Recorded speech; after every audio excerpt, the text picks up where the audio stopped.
성부와 성자와 성령의 이름으로 말씀드립니다. 대림 2주일을 맞아서 두 번째 초회의 불이 밝혀졌습니다.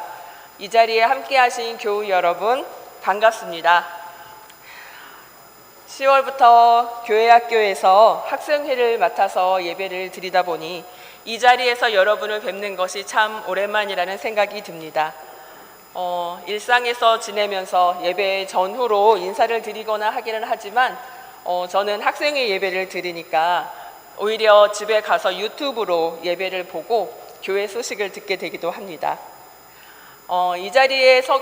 저는 이 자리에 설 때마다 뭔가 늘 떨립니다. 제 떨림이 느껴지시나요? 네, 신부님도 떠시나요? 하고 물으시는데 잘하려고 생각해서 더 떨립니다. 어린 시절부터 지냈던 교회에서 익숙한 분들 앞에 선다는 것이 때로는 벅찬 일이기도 하고 즐거운 일이기도 한데 늘 이 자리가 어렵고 또 그만큼 감동스러운 자리인 것 같습니다.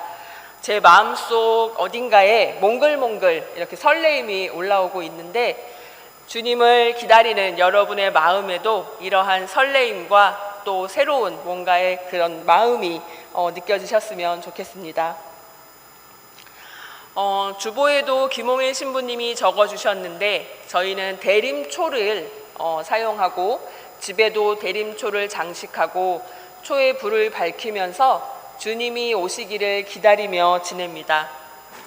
짙은 보라색부터 연보라색, 그리고 분홍색, 그리고 하얀색에 이르기까지 4개의 초를 밝히는데 예수님이 오셨던 2000년 전부터 그 2000년 전부터 예언자들을 통해서 하나님이 우리를 사랑하신다고 했던 그 구원의 약속의 말씀이 이루어진다라는 것을 저희는 소망하면서 짙은 보라색에서부터 하얀색이 될 때까지 어두움이 빛으로 밝아지는 그 신앙의 여정을 우리는 기대하면서 불을 밝힙니다. 지난주에 저희는 기다림에 대해서 깊이 묵상하였고 오늘은 그 목소리를 들으라는 광야에서 외치는 세례자 요한의 말씀으로 오늘 주일을 맞이합니다. 많은 예언자들이 성경에서 전하는 예수님이 오신다, 우리를 구원하실 메시아가 오신다는 그 메시지를 저희는 어떻게 기대하고 기다리고 계십니까? 예수님은 이미 오셨습니다. 2000년 전에 오셔서 이미 이 땅에 사셨고 사시면서 많은 이들을 만나셨고 많은 이들을 고쳐주셨고 살려주셨습니다. 이 구원의 역사는 이미 새겨진 것이고 저희는 그것을 성경을 통해서 들었지만 저희들의 삶에 새겨진 예수님의 사랑의 흔적으로 우리는 기억하고 있습니다. 그런데도 불구하고 우리가 이렇게 매년 성탄을 기다리는 것은 이미 이루어진 구원의 역사가 나에게는 이미 이루어진 것이지만 주위를 둘러보면 우리는 여전히 하나님의 사랑을 알지 못하는 부분이 남아있고 또 삶에도 여러 가지 고통이 있기 때문입니다. 그래서 다시 오실 예수님을 기다리는 마음으로 이 대림을 지냅니다.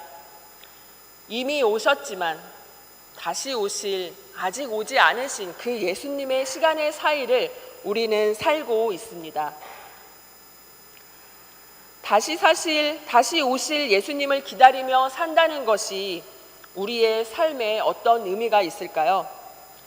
이미 오신 예수님을 만난 우리는 과거에 있었던 어떤 사건을 기억하고 그랬었지 하는 것뿐만이 아니라 또다시 일어날 새로운 사건을 기대하는 마음으로 우리는 살아가고 있습니다.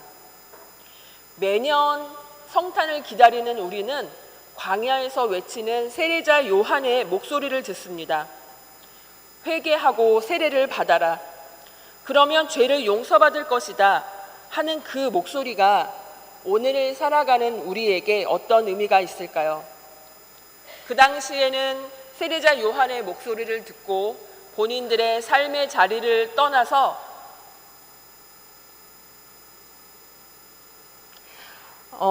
세례자 요한을 만나기 위해서 요르단 강으로 찾아갔습니다. 그래서 세례자 요한을 찾아갔던 그 사람들이 누구였냐 하면 온 유다 지방과 예루살렘에 살고 있는 모든 사람이었다고 합니다. 그 모든 사람들이라는 표현 중에 우리의 모습도 있는지 생각을 하게 되는데요.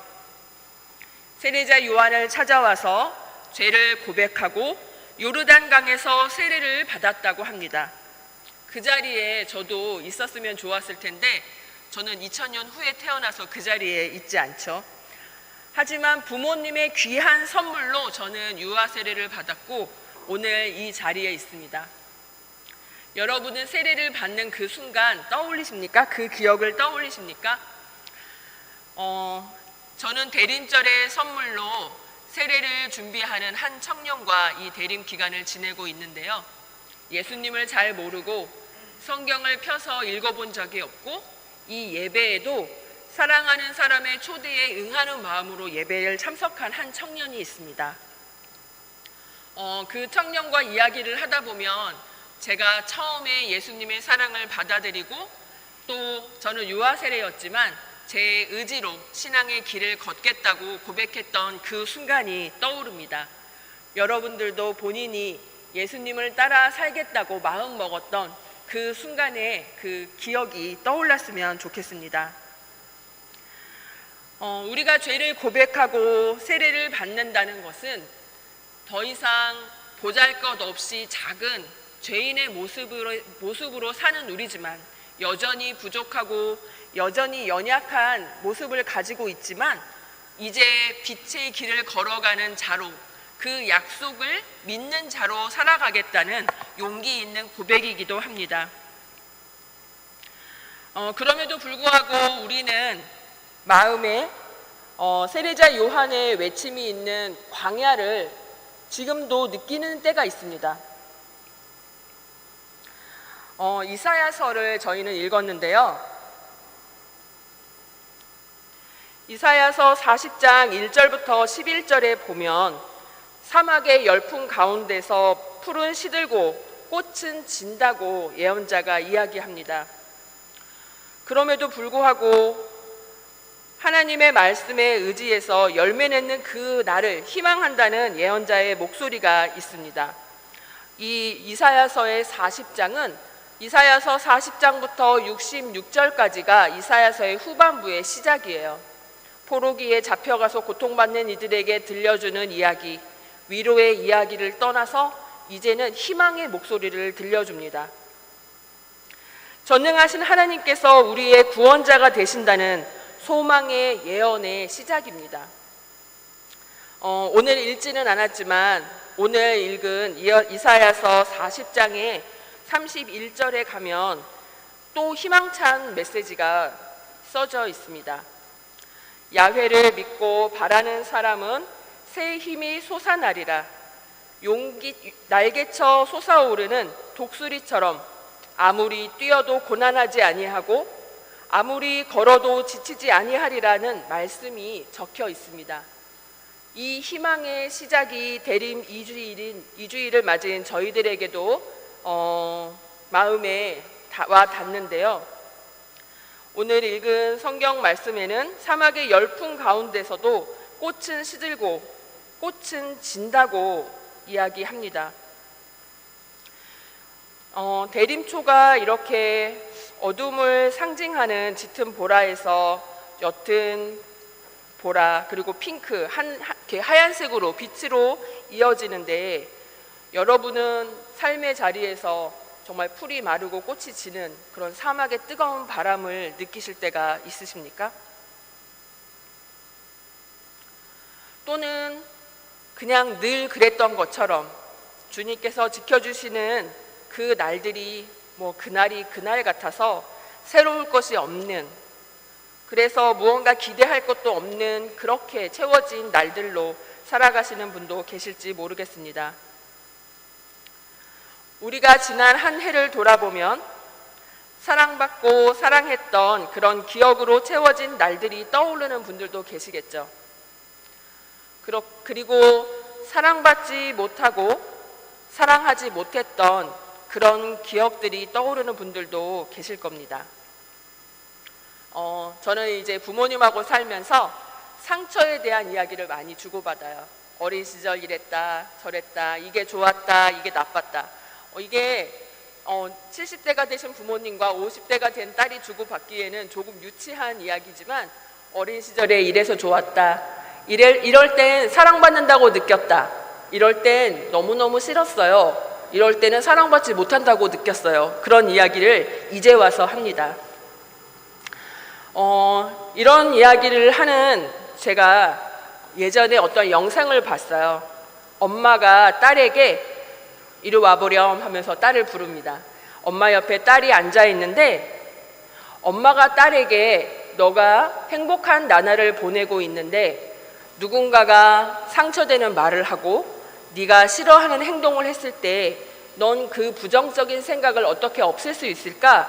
그렇게 질문을 합니다. 그러면서 컵 하나를 가지고 오고 거기에 맑은 물을 가득 채워요. 그리고 이게 네가 보내는 평안한 날이고 행복한 날인데, 누군가가 너에게 와서 싫은 말을 했을 때, 싫은 행동을 했을 때 그 생각이 너를 사로잡을 거야 하면서 모래를 그 물에 들이붓습니다.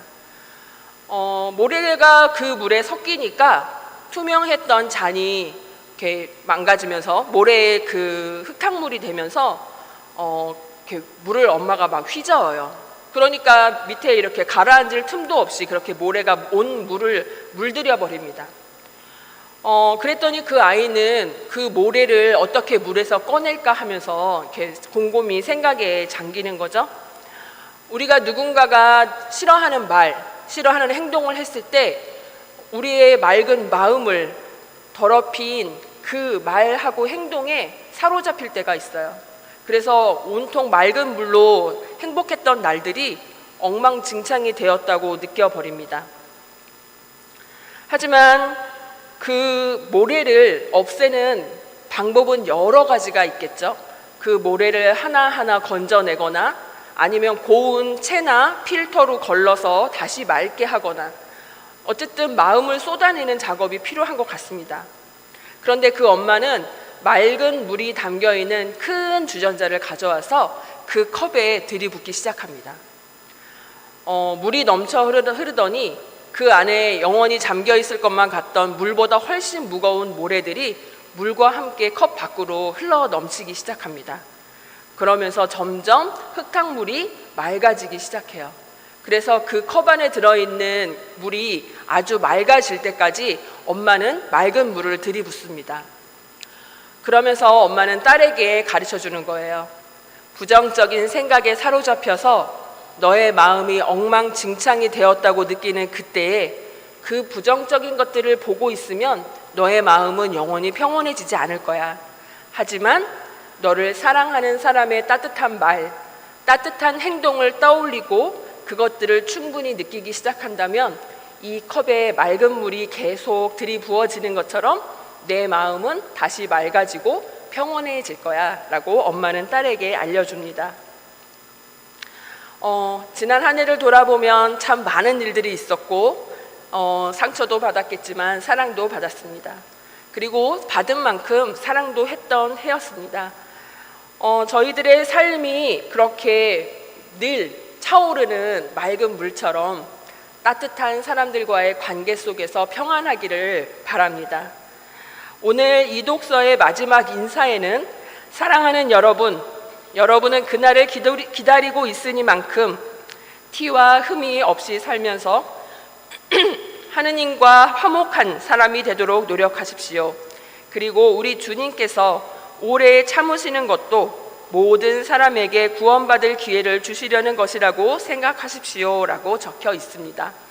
이 글은 우리를 모르는 어떤 예수님의 제자가 써주었을 텐데 우리의 처지를 너무 잘 아는 사람이 써준 것 같은 편지글처럼 느껴집니다. 우리는 하느님께 받은 것을 거저 누리고 사는 사람들입니다. 저희 교회가 요즘 아주 신이 났죠. 매주 토요일마다 대림 피정이 있어요. 10명 넘는 분들이 참여하셔서 하루 종일 하나님의 말씀을 듣고 마음에 새기고 그렇게 살겠노라고 침묵 가운데 결심하면서 성찬을 기다리고 있습니다. 어제 피정에도 참 많은 것들을 느꼈는데 그 피정 중에 어떤 분이 나눠주시는 사랑의 고백을 듣고 또는 우리의 관계가 어렵다는 그런 이야기를 듣고 떠오른 시가 있어서 오늘 이 자리에서 여러분과 함께 나누려고 가져왔습니다. 한 번도 상처받지 않은 것처럼 사랑하라라는 류시와 시인의 묶여진 시집이 있어요. 그 시집은 여러 사람들이 쓴 시를 묶은 시인데 그 중에 알프레드 디 수자의 시입니다. 사랑하라, 한 번도 상처받지 않은 것처럼. 춤추라, 아무도 바라보고 있지 않은 것처럼. 노래하라, 아무도 듣고 있지 않은 것처럼. 일하라, 돈이 필요하지 않은 것처럼. 살라, 오늘이 마지막 날인 것처럼. 대림절을 맞이한 우리는 기다리고 있습니다. 주님이 오실 그날이 머지 않았다고 기다리는 사람들입니다. 그 시간 아낌없이 사랑하고 아낌없이 춤추고 아낌없이 노래하며 일하고 그렇게 살아가기를 원합니다. 수원교회 교우 여러분, 그런 준비가 되고 계십니까? 오늘도 주님의 사랑을 마음에 품고 우리의 삶의 자리에서 사랑하는 사람으로 살아가기를 바라는 여러분 모두를 축복합니다. 성부와 성자와 성령의 이름으로 말씀드렸습니다.